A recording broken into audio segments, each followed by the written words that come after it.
Hi everyone! Magandang umaga, tanghali, hapon at gabi sa inyong lahat kung sa mampanig ng mundo kayo naroroon. Welcome sa aking YouTube channel. Ako nga palang muli si Lerma Novales Sarmiento, ang writer at author ng aklat na to na pinamagatang Life in 3 Parts.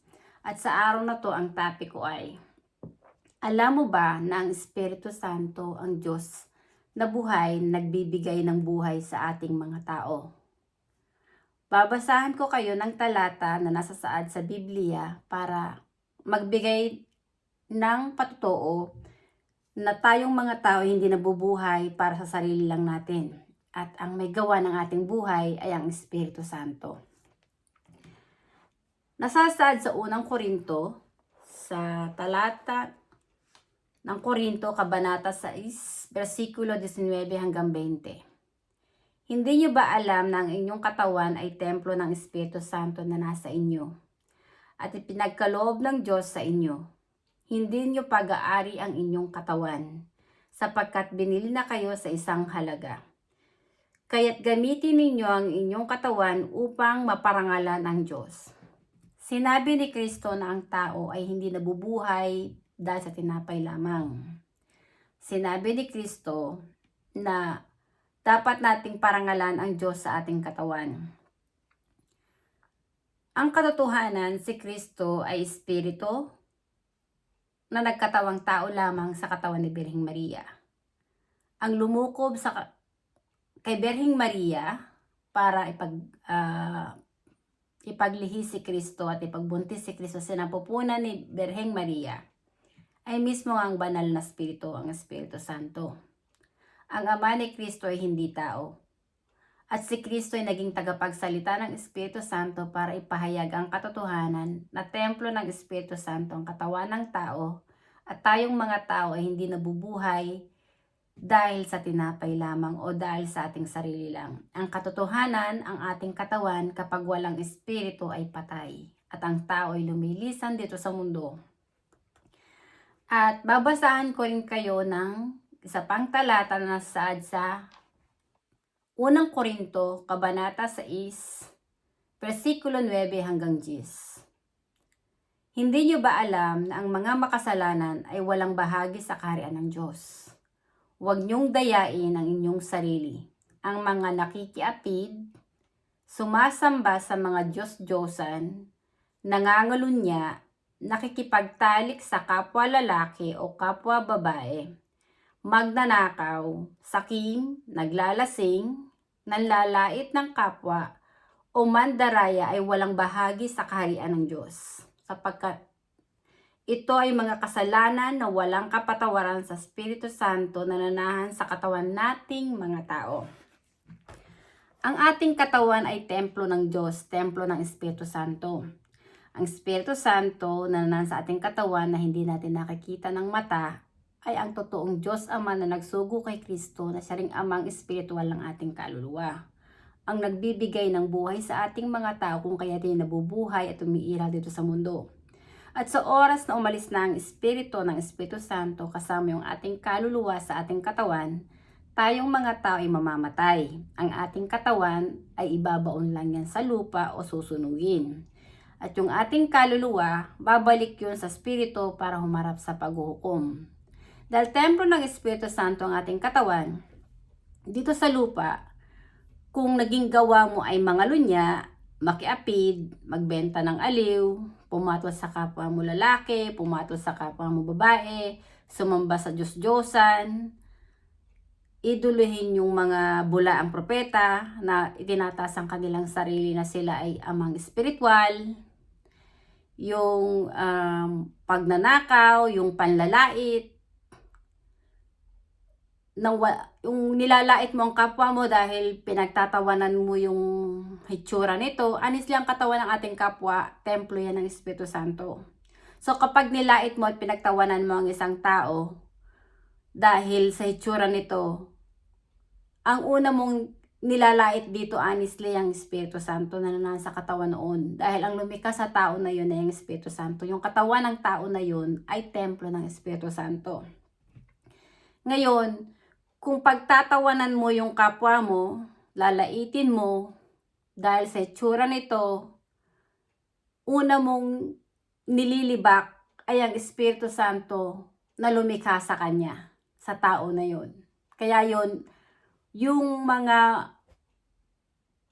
panlalait na ginagawa mo para lang din kumita ka ng pera, magpatawa ka para kumita ng pera, pero nanlalait ka ng kapwa mo, binabatukan mo yung kapwa mo para ka lang kumita ng pera, wala yang kapatawaran sa Espiritu Santo.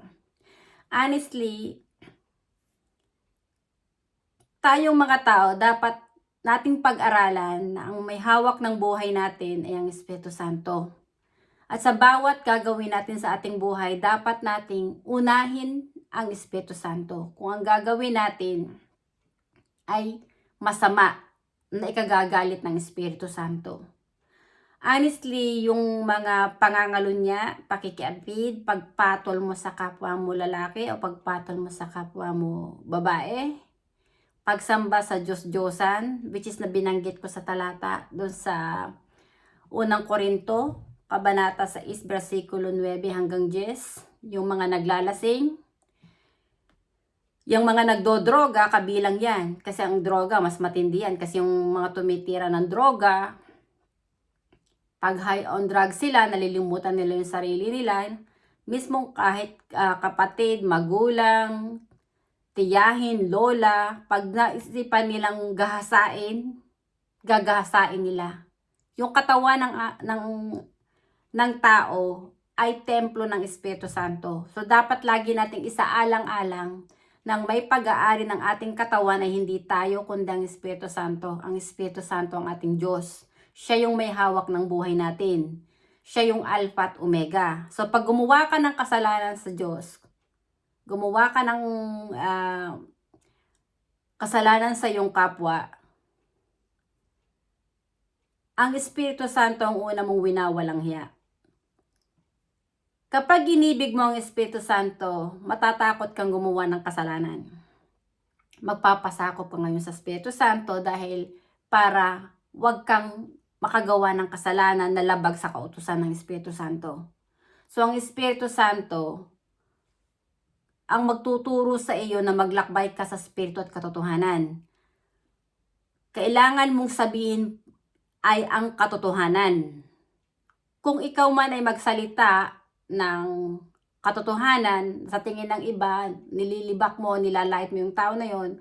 Pero kung ang sinasabi mo lang yung totoo, halimbawa yung isang babae, kumabit kung kani-kaninong lalaki, yung pagkasabi mo ng katotohanan, halimbawa naging puta o makati ang ari ng babae na yon, this is yung totoo, yung sinasabi mo na yung sinasabi mo din ay dapat lang tanggapin ng tao na gumagawa ng masama, na lumalapastangan sa Espiritu Santo, na magbago na siya. Humingi siya ng kapatawaran sa Espiritu Santo para patawarin ng Espiritu Santo ang kasalanan niya at para yung kanyang kaluluwa ay maligtas. Pero maraming mga tao, minsan, kapag nagsasabi ka ng katotohanan, kinagagalitan ka pa niya. Dahil hindi nila matanggap ang katotohanan, dahil yung kanilang pride, hindi nila matanggap.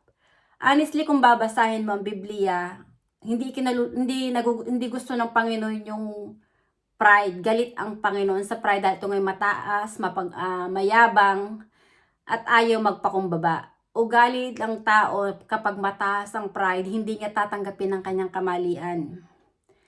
Lagi siyang magmamayabang. Kaya kahit sabihin mo dyan ang katotohanan, bagkus kanyang kagagalitan.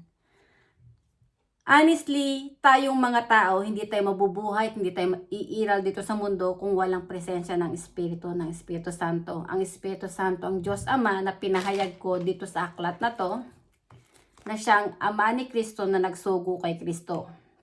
At babasahan ko pa kayo ng isa pang talata na magpapatotoo na ang Ama ni Kristo ay ang Espiritu Santo na lumukob kay Birheng Maria dahil meron ditong katanungan si Kristo sa kanyang mga disipulo na sinagot ni San Pedro,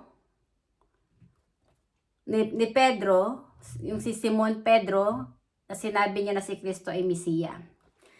Nasasa dito sa Mateo kabanata 16, versikulo 13 hanggang 17. Nang dumating si Jesus sa bayan ng Cesarea ng Pilipos, tinanong niya ang kanyang mga alagad, "Sino raw ang anak ng tao ayon sa mga tao?" At sumagot sila, ang sabi pa ng ilan, "Kayo si Juan na tagapagbautismo. Sabi po naman ng iba, kayo si Elias. At may nagsasabi pong kayo si Jeremias o isa sa mga propeta." Tinanong ulit sila ni Jesus, "Ngunit para sa inyo, sino ako?" Sumagot si Simon Pedro, "Kayo po ang Mesiya, ang anak ng Diyos na buhay."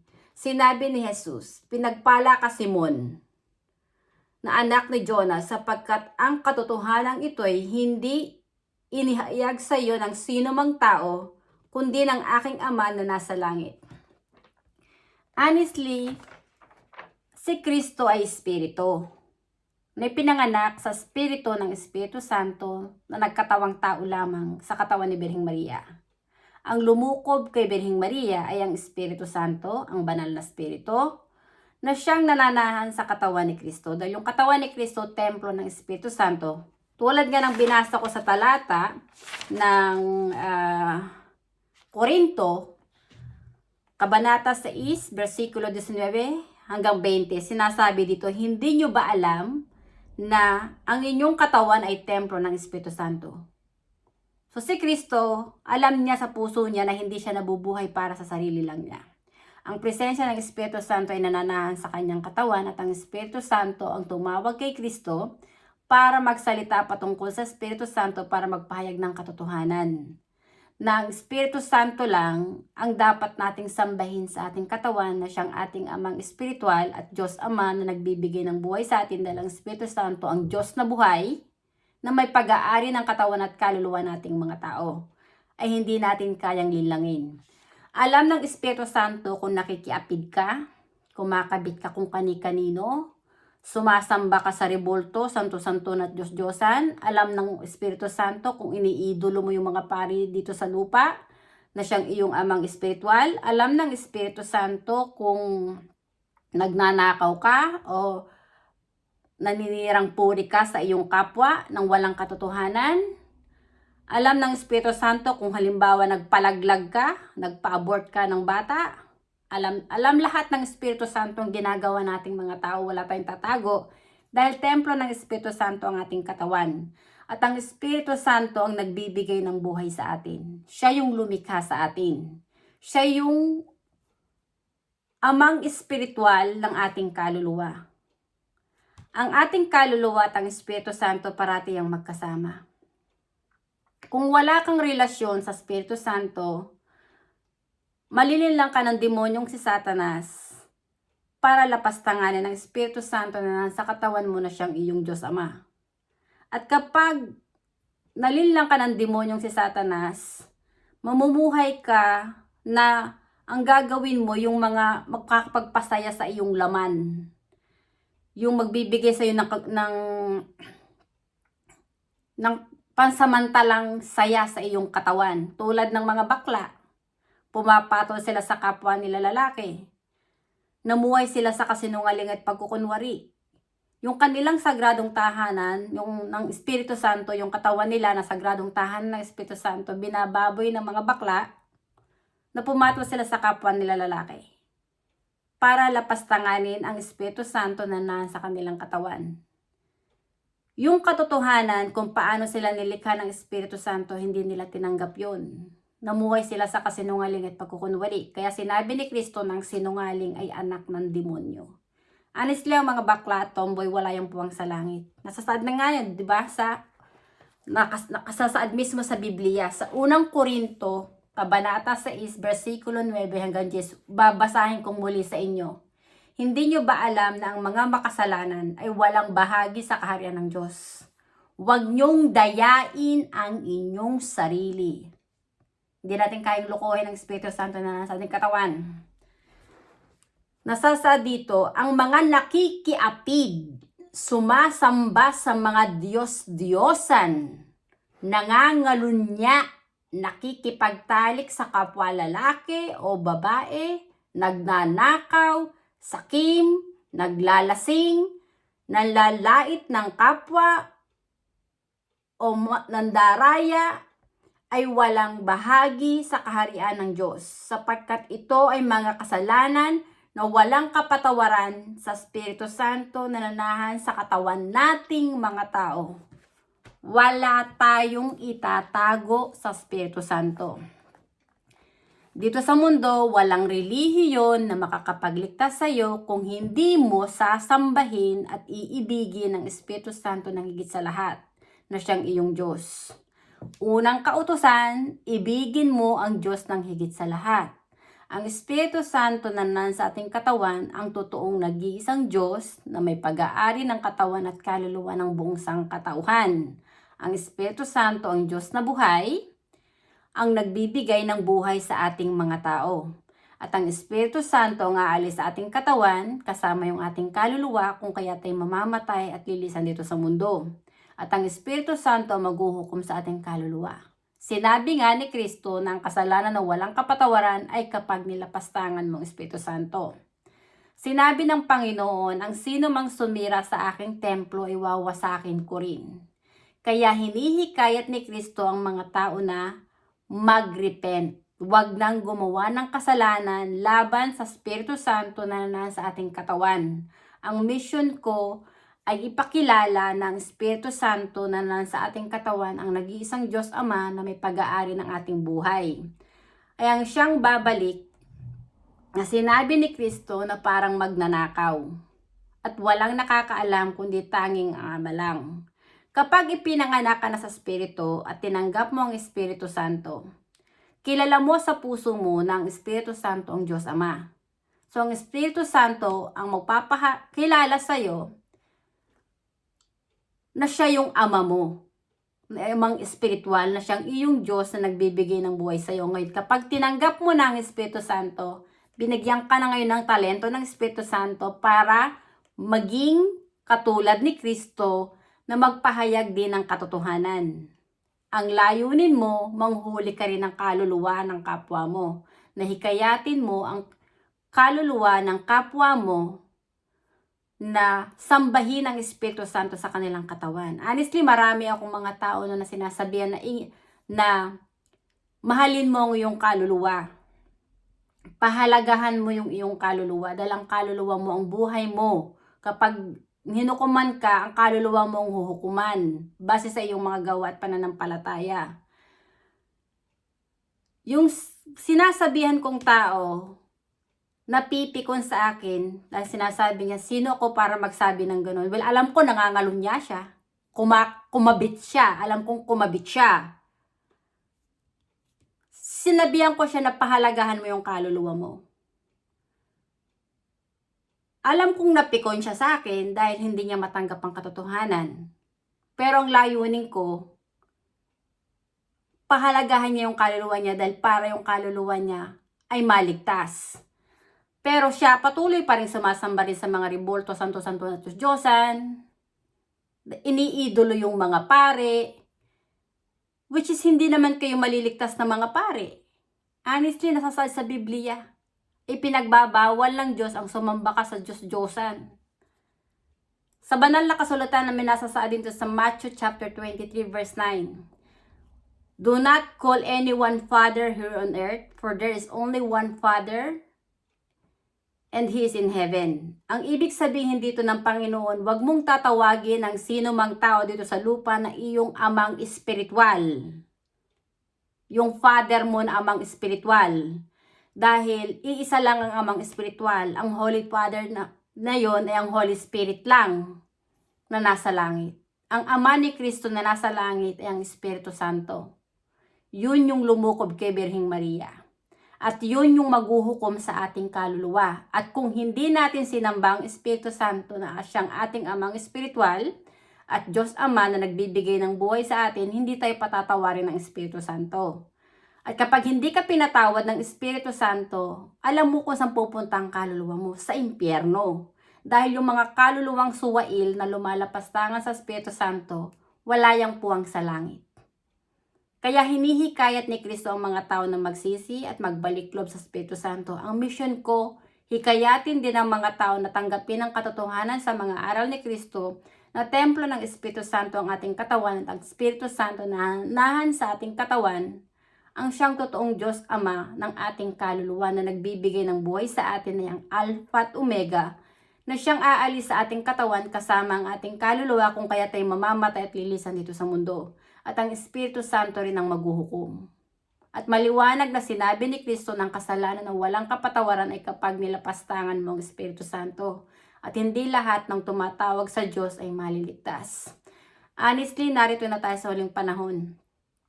Ang Espiritu Santo ay nananahan sa ating katawan. Siya yung babalik.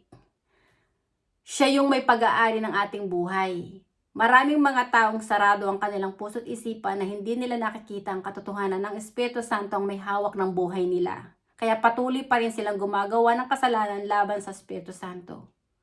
Yung mga nagaganap ng kaguluhan dito sa ating mundo, yung mga kalamidad, honestly, punong-puno na ng kasalanan ng mundo. Ngayon, ang Espiritu Santo galit na sa mga tao. Kaya yung mga tao na hindi pa rin nagsisisi at hindi pa rin nagbabalik loob sa Espiritu Santo, tatandaan nyo, ang may hawak ng buhay nyo ay ang Espiritu Santo. Ngayon, kung ayaw nyong sambahin ng Espiritu Santo sa puso nyo, ayaw nyong magsisi at ayaw nyong magbalik loob sa Espiritu Santo, ayaw nyong kilalanin ng Espiritu Santo ang Diyos Ama na pag-aari ng buhay nyo, choice nyo yan. Tatandaan nyo lang, templo ng Espiritu Santo ang katawan nyo. At ang Espiritu Santo ang may hawak ng buhay nyo. At ang Espiritu Santo rin ang maghuhukom sa kaluluwa nyo. At kung hindi kayo pinatawad ng Espiritu Santo, wala kayong puwang sa langit. Dahil sa araw ng paghuhukom, kapag humarap ng kaluluwa nyo sa Espiritu Santo, sasabihin sa inyo ng Espiritu Santo, umalis ka sa aking harapan, hindi kita nakikilala. At yan yung masamang salita na hindi mo gugustuhin kapag hinukuman ka na. Hindi mo yung gugustuhin na ikaw ay husgahan ng ganun dahil alam mo sa sarili mo na hindi ka makakapasok sa langit. Masasaktan ka. Ngayon, narito ka pa sa lupa, magbago ka na. Dahil kung may dito sa lupa, hanggat nananahan pa ang Espiritu Santo sa katawan mo, may chance ka pa para magsisi, humingi ng kapatawaran sa Espiritu Santo at itama mo yung mga mali. Sa oras na binawi na ng Espiritu Santo ang kaluluwa sa katawan ng tao, wala nang chance ang tao para magsisi pa at itama ang kanyang pagkakamali. Dahil yung tao, kapag wala nang kanyang kaluluwa sa katawan niya, yung kanyang katawan, ibabaon lang yan sa lupa at susunugin. Yung kaluluwa, pag nasa spirito na yon, wala na yung chance bumalik pa sa kanyang katawan. Depende na lang kung binigyan pa siya ng chance ng Holy Spirit na ibalik ang kanyang kaluluwa sa kanyang katawan. Yung mga tao na nagpapahayag na nakapunta raw sila sa langit at sa impyerno, nakita nila yung ibang mga tao tulad ng isang si Angelica Zambrano. Namatay siya ng 24 hours. Sinabi niya na yung Papa na si John Paul II nasa impyerno ang kaluluwa. Well, honestly, nasa impyerno ang kaluluwa noon. Dahil hindi niya itinuro ang katotohanan na ang Holy Spirit lang ang Holy Father na dapat lang sambahin. Honestly, walang mga pari at mga papa na makakapasok sa kaharian ng Diyos Ama. Dahil pinagbabawal nga ng Diyos yung sumamba ka sa mga rebolto, santo-santo na Diyos-Diyosan. Yung iduluhin mo yung pare na amang espiritual mo, wala yang kapatawaran sa Espiritu Santo. Kaya maraming yung mga pare, honestly, mga bula ang propeta ang mga yan. Honestly, ang nagpapatay at nagpapako kay Kristo sa krus ay mga pari din na saling lahi ni Abraham. Dahil hindi nila tinanggap ang katotohanan na si Kristo ay anak ng Diyos. Dahil hindi nila nakikita ang katotohanan na yung katawan ni Kristo, templo ng Espiritu Santo. Nilait ng saling lahi ni Abraham si Kristo. Sinabi ng mga saling lahi ni Abraham na si Kristo ay nasisiraan ng bait, naloloko, sinasapian ng demonyo. Pero yung Espiritu Santo na nasa katawan ni Kristo, hindi yun demonyo. Yun yung Diyos Ama na nagbibigay ng buhay kay Kristo na siya rin nagbibigay ng buhay sa buong sangkatawan. Ako, nung sumunod sa yapak ni Kristo na magpahayag ng katotohanan, ng Espiritu Santo ang may gawa ng buhay natin. Maraming mga tao din ang nagsabi at nanlibak sa akin. Ako ay naluluka, nasisiraan ng bait at mayroon daw demonyo sa aking katawan. Well, honestly, ang Espiritu Santo na nasa katawan ni Kristo na siya ring isang Espiritu na nasa katawan ko na tumawag sa akin para magsalita patungkol sa Kanya ay hindi demonyo. Siya yung Diyos Ama na nagbibigay ng buhay sa akin na nagsugo rin kay Kristo. Na siyang nagbibigay ng buhay sa buong sangkatauhan. Kaya mag-repent na kayo. Dahil narito na tayo sa huling panahon, ang Espiritu Santo ang may hawak ng buhay natin. Honestly, maraming kaluluwa ang pumupunta sa impyerno dahil maraming kaluluwa ang hindi nila sinasamba ang Espiritu Santo sa kanilang katawan. At yung sagradong tahanan ng Diyos, binababoy nila sa mga kamunduhan at kalaswaan. Maraming salamat sa inyong pakikinig at hanggang sa muli. Bye! Thank you!